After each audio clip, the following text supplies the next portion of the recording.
ఈరోజున దేవుని ప్రేమలు చల్లారిపోతున్నాయి. ప్రతి ఒక్కరిలో దేవుని ఉద్దేశాలు చల్లారిపోతున్నాయి. ఆయన రాజ్య స్థాపన గురించి ఆలోచించేవారు ఒక్కరు కూడా లేరు. ఆయన ప్రేమను ప్రకటించేవారు ఒక్కరు కూడా లేరు. ఆనాడు సేవకులు ఎలా మారారంటే, సేవకులు బలమైన ఉజ్జీవముతో దేవుని సువార్త ప్రకటించేవారు. ఆయన దేవుని ప్రేమను ప్రకటించేవారండి. దేవుని ప్రేమలు వారికి ప్రకటించి వారిని సేవకులుగా మార్చేవారు. ఏంటండి, ఆనాటి దినాలలో సేవకులు ఎలా ఉండేవారంటే నిస్వార్థమైన సేవ అండి. అది నిస్వార్థమైన సేవ. ఎలా అంటే వారు సేవ చేస్తున్నారు, ఇంకెవడు సేవ చేయకూడదు అనే ఉద్దేశం వారిలో లేదు. ఈ రోజు ఒక మాట చెప్తున్నాను, ఈ మాట ఎవరికైనా గుర్తులేదో అడగండి. ఏంటో తెలుసా, పూర్వ దినాలలో సేవకులు ఎలా ఉండేవాళ్ళంటే, నేను మీకు ప్రార్థన చేస్తున్నాను కదా, మీరు స్వస్థపడ్డారు కదా, మీరు బాగుపడ్డారు కదా, అయితే మీరు వెళ్ళి ప్రార్థన చేయండి, మీ ద్వారా దేవుడు కార్యం చేస్తాడు. ఈ రోజున ఎవరు అంటున్నారండి ఆ మాట? ఎవరు చేయమంటున్నారు ప్రార్థన?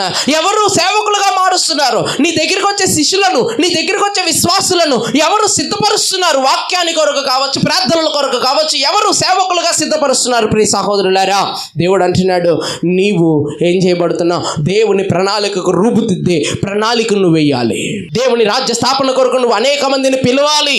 దేవుని రాజ్యాన్ని స్థాపించడం కొరకు నువ్వు సిద్ధపడాలి. ప్రియ సంగమా, దేవుని బిడ్డ, ఈ రోజున లోకాశల మీద తినుమా తాగుమా సుఖించుమా నా ప్రాణమా అని అనుకుంటున్నావేమో. ఈ లోకంలో అన్ని కోల్పోతావు. ఈ లోకంలో అన్ని కోల్పోయి ఒంటిగా వచ్చాం, ఒంటరిగా వెళ్ళిపోతాం. కానీ దేవుడు అంటున్న మాట ఏంటో తెలుసా? ఈ లోకంలో ఆయన రాజ్యాన్ని నువ్వు స్థాపిస్తే, ఆయన కొరకు సాక్షి బిడ్డగా ఆ సాక్ష్యాన్ని నువ్వు పరలోకానికి తీసుకెళ్ళబోతున్నావు. నువ్వు కలిగి ఉన్న సాక్ష్యం, నీతో పాటు వచ్చేది నీ ధనము రాదు, ఆస్తి రాదు, నీతో పాటు ఏది రాదమ్మా. నీతో పాటు వచ్చేది ఏంటో తెలుసా? సాక్ష్యము. అది మంచిదైనను చెడ్డదైనను. మంచిదైతే పరలోకానికి ఎక్కుతావు, చెడ్డదైతే నరకాగ్నిని రుచి చూస్తావు. ఆ మండుచున్న అగ్ని గూళంలో పడిపోతావు. అక్కడ అగ్ని ఆరదు, పురుగు చావదు. భయంకరమైన ఆ యొక్క అగ్నిగుండంలో పడిపోయి ప్రతి దినము కాల్చబడుచు వేదన వేదన వేదన.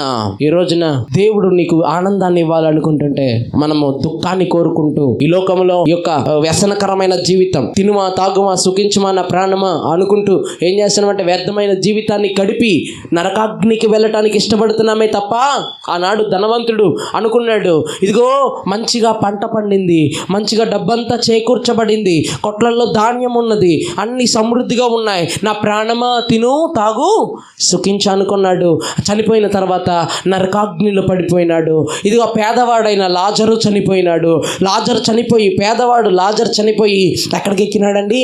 అబ్రహాం రొమ్మున ఆనుకొని అక్కడ ఈ యొక్క నరకాగ్నిలో ఉన్న ఈ ధనవంతుడు లాజరుని చూసి, అయ్యా లాజరు చిటుకున వేలును నీటిలో ముంచి నాకు అందించండి అయ్యా అంటున్నాడు. ఎంత దీనస్థితికి వచ్చేసినాడు. ఈ రోజున సహోదరులారా, మన స్థితి అలా ఉండకూడదంటే, మన బ్రతుకు అలా ఉండకూడదంటే, మంచి సాక్ష్యాన్ని నువ్వు కలిగి ఉండాలి, మంచి విధేయతను నువ్వు కలిగి ఉండాలి. ఈ దేవుని కొరకు నువ్వు సేవ చేసేవాడిగా, దేవుని కొరకు పాటుపడేవాడిగా. అందుకే అంటున్నాడు, నా కృప నీకు చాలు పౌలు అంటున్నాడు. ఈ రోజున నీవు ఆయన కృప నీతో ఉంది. ఆయన కృప నీతో ఉంది కాబట్టి నేడు ఈ దినంలో ఇక్కడ కూర్చొని ఉన్నావు ప్రియ సహోదరులారా. కాబట్టి అందుకే అంటున్నాడు, నశించిపోతున్న వాని కొరకు మనిషి కుమారుడి లోకానికి వచ్చి ఉన్నాడు. మన కుటుంబమే కాదు వెలిగింపబడాల్సిందే, అనేక మంది కుటుంబాలు వెలిగింపబడాలి. మన కుటుంబమే కాదు ఆశీర్వదింపబడేది, అనేక కుటుంబాలకి, నశించిపోతున్న వారి కుటుంబములు వెతికి రక్షించడానికి మనిషి కుమారుడు వచ్చినాడు అన్నాడు కదా. అదే విధంగా మీ ద్వారా అనేక కుటుంబాలు వెలిగింపబడాలంటే వారి వేదనలు మీరు చూడాలి. ఎవరి వేదనలు అండి? వారి వేదనలు చూసి వారి కొరకు ప్రార్థన చేసేవాడిగా నువ్వు మారిపోవాలండి. నీ యొక్క బంధువులు కావచ్చు, నీ మిత్రులు కావచ్చు, వాళ్ళ అన్యులైతే, ఇదిగో నీ ఎదురుగా ఉన్న వారు అన్యులైతే, వారు వేదన పడుతున్నప్పుడు అయ్యో ఆనందించేవాడు సైకోయిజం నీకు ఉండకూడదు. ఏంటంటే కొంతమంది శాడిస్టులు ఉంటారు. ఏంటో తెలుసా? ఎదుటోడు వాళ్ళు హిందువులు అనుకోండి, లేదా ముస్లింలు అనుకోండి, ఎవరైనా కావచ్చు, అవండి ఏం చేస్తారో తెలుసా? వాళ్ళు దేవుడిని అంటే కొన్ని మాటలు, ఎందుకు వెళ్తున్నాం, మీ దేవుడు ఏం చేశాడు అలాంటి అన్నప్పుడు ఏం చేస్తారంటే, వాళ్ళు ఏదైనా శ్రమ పడుతున్నప్పుడు, వాళ్ళు ఏదైనా బాధపడుతున్నప్పుడు వెంటనే తగిన శాస్త్రే జరిగింది వీడు అన్నాడు కదా, ఆ రోజు ఆ మాట అన్నాడు కదా, వీడికి జరగాల్సిందే జరిగింది. ఆ రోజు సేవకుడు అన్నాడు కదా, జరగాల్సిందే జరిగింది. అది కాదండి కావాల్సిందే. ఈ రోజున మనకేం కావాలో తెలుసా?